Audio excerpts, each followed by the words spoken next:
Good morning and welcome back to Asgard, and welcome to another episode of our Applied Energistics Tips and Tricks episode.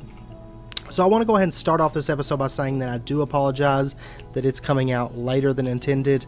We did have a storm last night and it was on and off messing with the power, and I couldn't really record during that time, and especially not edit anything and upload anything.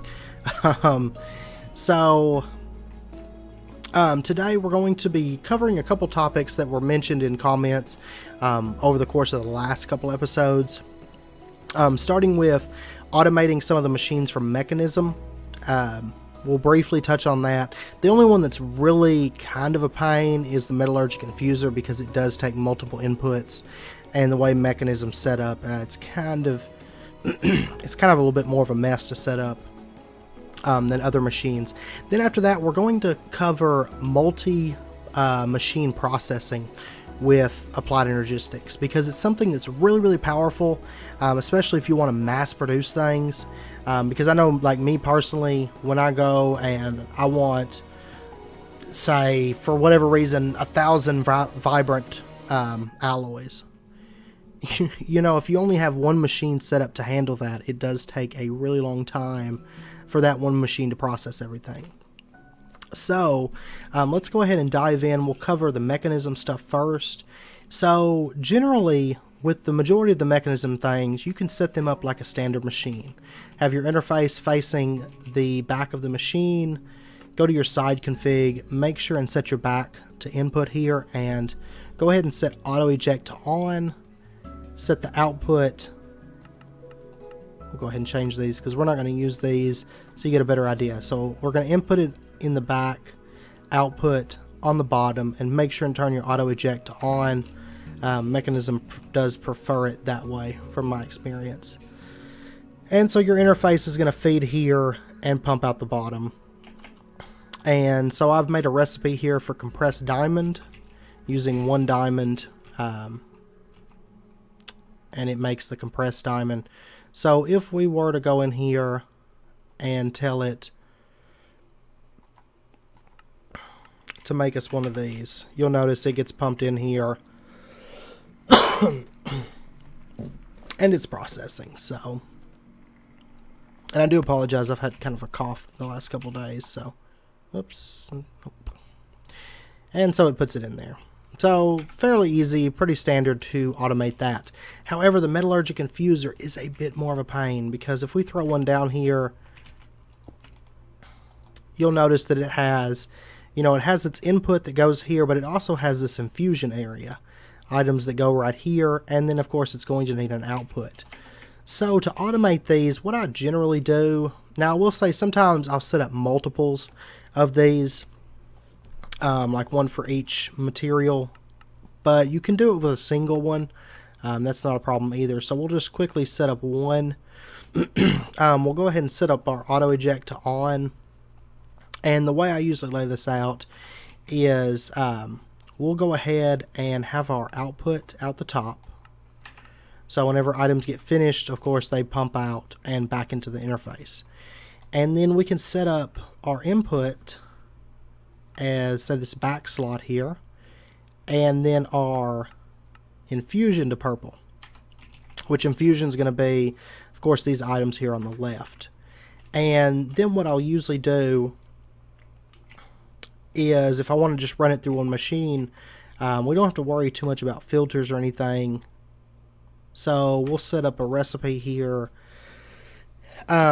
Now I will suggest you do use, like, say, the compressed versions of the items, because 1 diamond makes a compressed diamond, and that compressed diamond is going to be 8 of the metallurgic infuser, I don't know, I guess infusion points or whatever. It's 80 of that compared to 10 for a single diamond. So you're going to get 8 times the material for the metallurgic infuser if you go ahead and compress the diamonds before you use them. So we're going to tell our terminal here, let's go ahead and grab some obsidian dust just really fast. Okay. And so the way I would set this up is I would tell it if it takes 1 compressed diamond and 8 obsidian dust,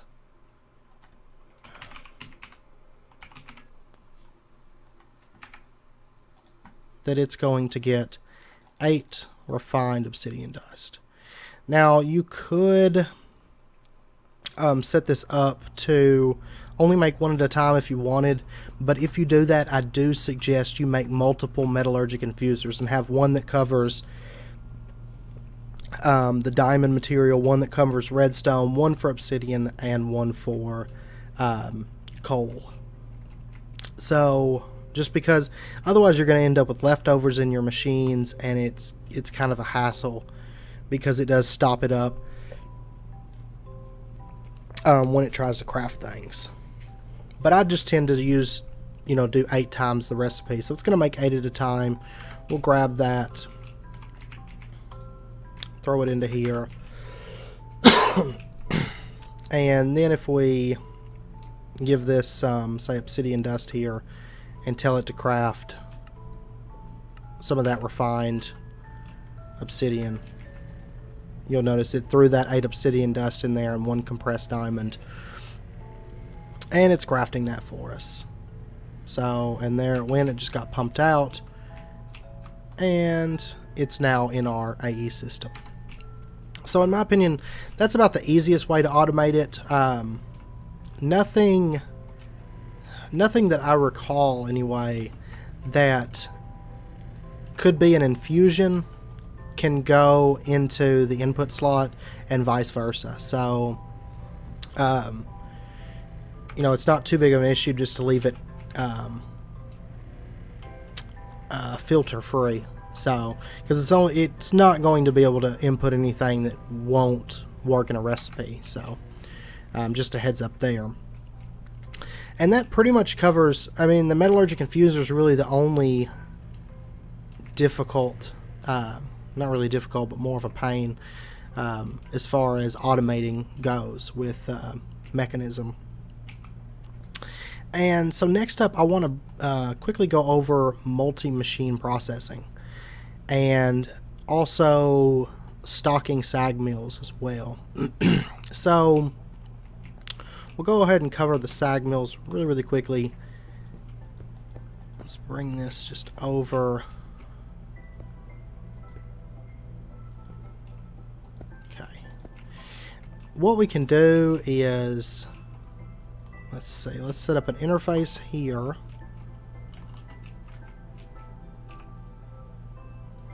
And if we wanted to say keep a Sagmill stocked with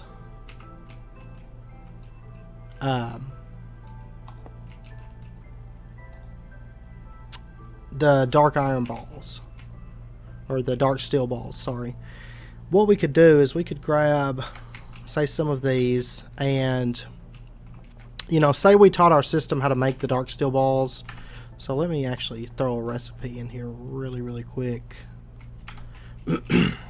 And I'll need to set up a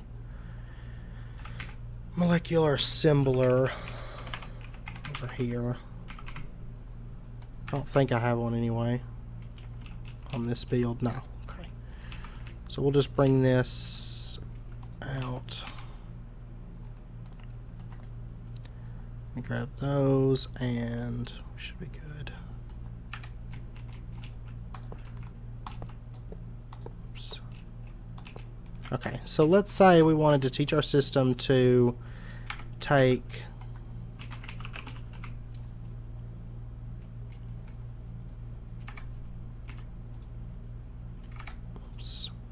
Alright, so we'll tell it to take dark steel. Is that not right?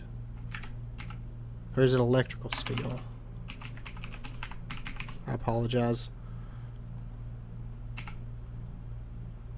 Yeah, it's dark steel. I don't know why it's not wanting... Oh, that's right, because I still have it on processing.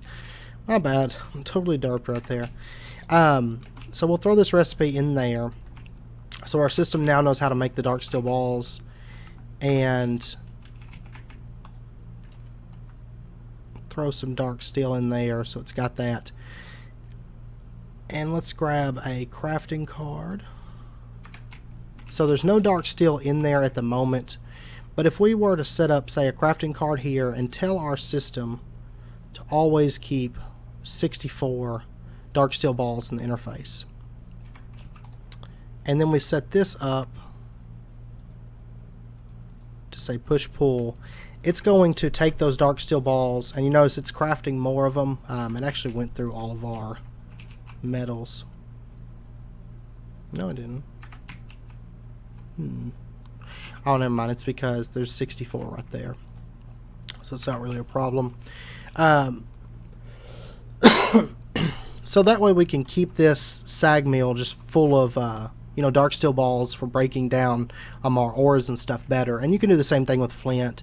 Of course, you wouldn't need the crafting card unless you don't keep flint on hand and you want it to craft it by breaking down gravel. In that case, you'd probably want a crafting card in it. But anyway, let's go ahead and take that a step further. So, we know how to get dark steel balls in there. But let's go ahead and let's say you have a really expansive ore processing system.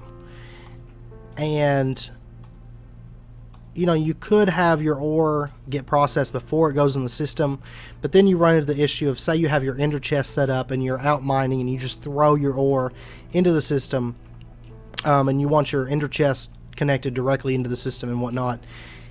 You want a way to output that ore so that it gets processed even if it ends up in your AE system. So what we're going to do here is we're going to set up our interface, and we're going to have it pump just into a chest. And we're going to tell it that if it takes... dump some of this stuff off. Okay, let's get, say, gold, for example. Get some of that. And some of that. Okay, so we're going to tell it if it takes 1 gold ore, it's going to get 2 gold ingots. And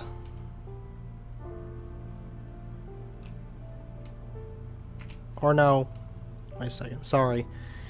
This, I apologize. I don't know where I was going with that. This, you would honestly be better off setting up an export bus that's set to always export those materials.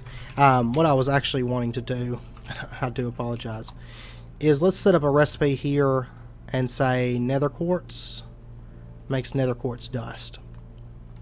And encode that. I don't know why I was setting it up for ore processing. I stayed up pretty late because I was wanting to get videos out and it was storming. So, when we start using that nether quartz dust for making a lot of quartz fiber and making a lot of cables, one machine I don't feel like really cuts it as far as mass producing things.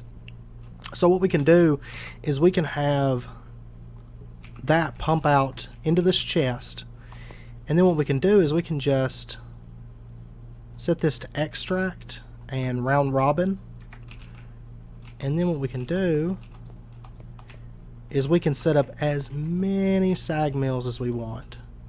We could just have infinite numbers of these things, and maybe a creative capacitor bank right here, your energy input, and we'll have some power lines ran. And then usually what I'll do is I'll just run a cable over here, disconnect it from this chest, and we're going to say it's going to insert into here on, say, the brown channel. And then what we could do is we can have this extract on green and have it set up to all the machines to insert on green and extract on brown. And it would be that way, all the way down through there. And oops, I don't know why I did that. Let's go ahead and break that though, because I don't actually want to set up all those conduits. And we'll set this one up to do that.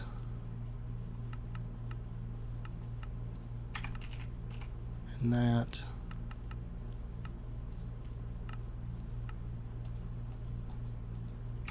And that.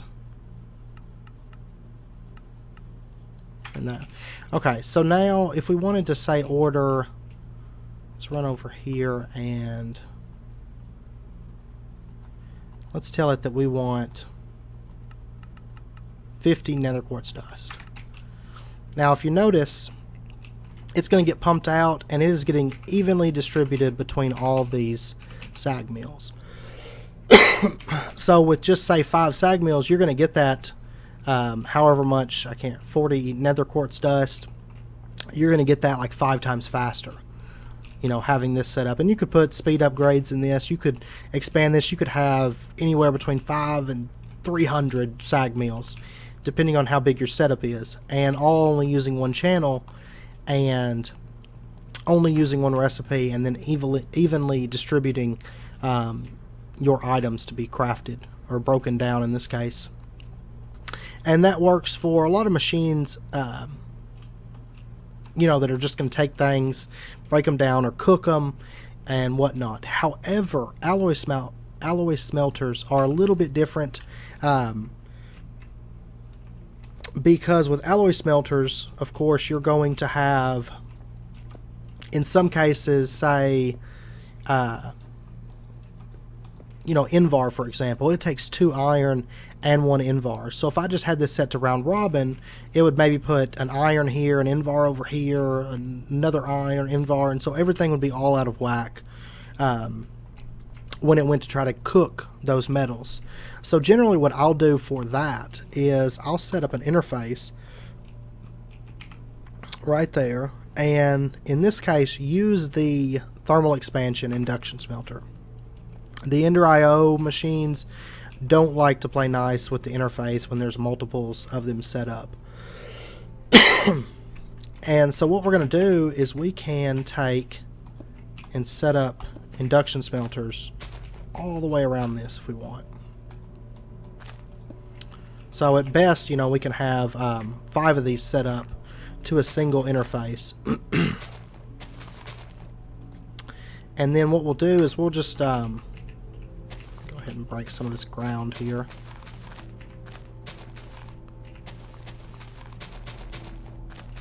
Okay. Give us a little bit of space to work with. Let's go ahead and run power to all of these.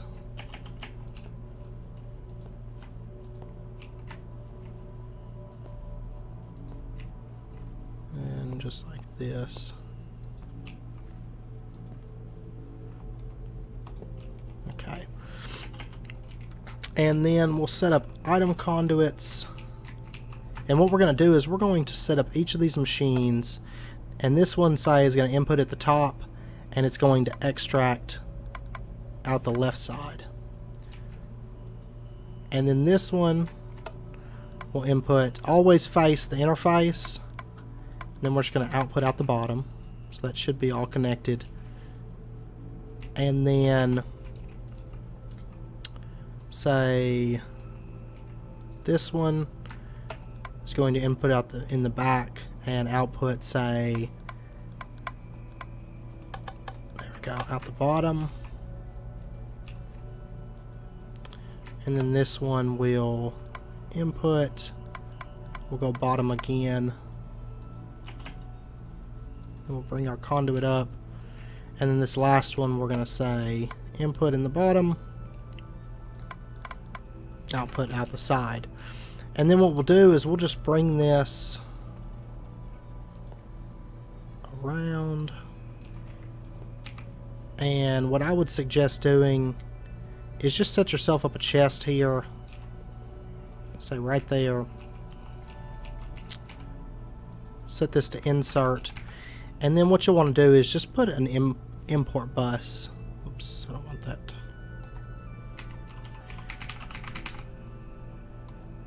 Okay, let's see.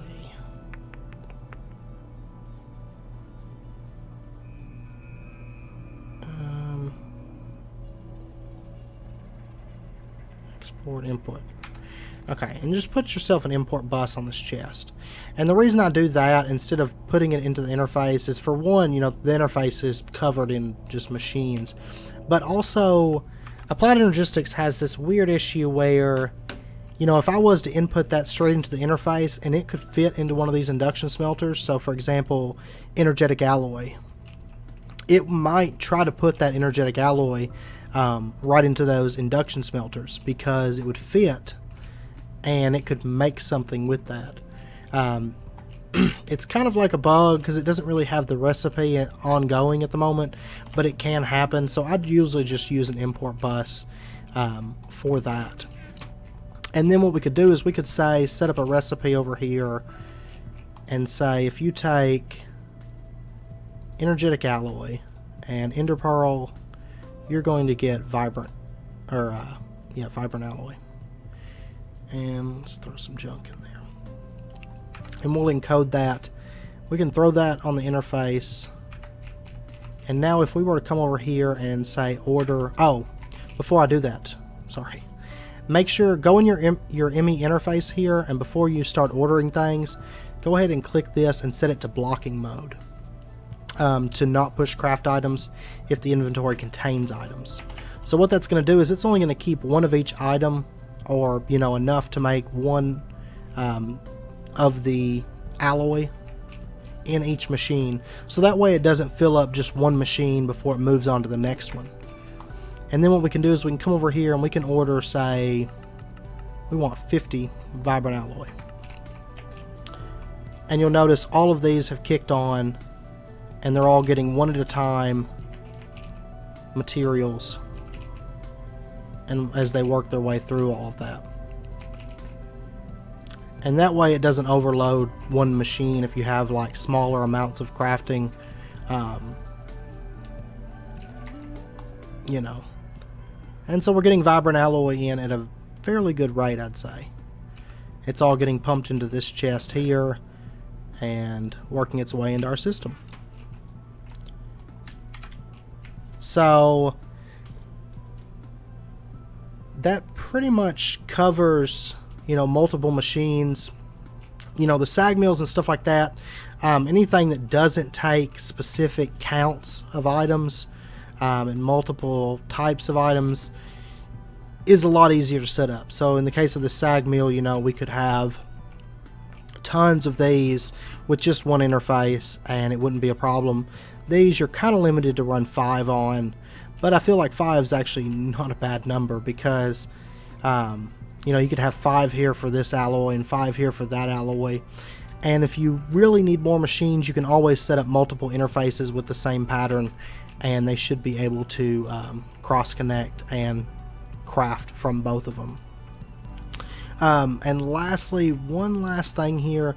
If you do want to make a... If you do want to plug in your ore processing system, what you'll want to do is just use an ME export bus and connect it to, you know, wherever you have your quarries set up. Go ahead and just plug your quarries in, maybe to your ore processing system if you want. Or you can have them run through the system first to go ahead and filter out like marble and crystals and all that stuff. And then just set up an export bus onto like a chest or any kind of container. And then you could set that export bus up with, I usually grab, oh, I'm out of space, cool. I usually grab capacity cards, set a couple of those in, and then I'll usually put some acceleration cards in there. And then we could say we want all the gold in the system exported, and you'll notice it's now kicking the gold out, and it'll keep kicking it out as much as it can until either this inventory gets filled or it runs out of gold to push out. And if we were to grab, say, a couple acceleration cards, you'll notice it's quite a bit faster, and it should be able to maybe relatively keep up with your quarry system. So if you notice, it kicked all that out fairly quickly after I threw those in there. And then from there, you just run that into, say, your Sagmills, and then into your alloy smelters, and then back into your system. And you'd probably have to set up multiple chests to filter through the ores. I usually set up 2 or 3 of them to filter through everything for the basic system. And then I'll have separate subsystems for making shiny and stuff. So that are just set up a little bit different, because you don't, you won't set up your ferrous to go through the mechanism or processing unless you don't want shiny. So anyway, I think that's going to be it for this episode. If you guys do have any questions, feel free to let me know. I hope I explained everything clearly enough so that you guys get the idea. But if you have any questions, let me know, and if you have any things you really like to see, feel free to let me know on that as well. And thanks so much, by the way, for all the awesome comments and stuff. We've had a lot of really good comments on the last few videos, and I just hope these videos are helping you guys out, and I hope you guys are at least learning something from them, or being able to use it as a refresher if you're wanting to set up something and it's been a while, because I know how that is. You haven't set something up in a while, and you always want a refresher before you go start messing with it, because it has been a little while. So you're kind of rusty on it, but I hope it's been helpful. And if you have any suggestions on what you'd like to see, feel free to let me know, and I'll be sure to cover it as soon as I can. So anyway, thanks for watching, and if you enjoyed it, as always, please comment, like, subscribe. It's very, very much appreciated. And until next episode, do take care, and I hope to see you guys then.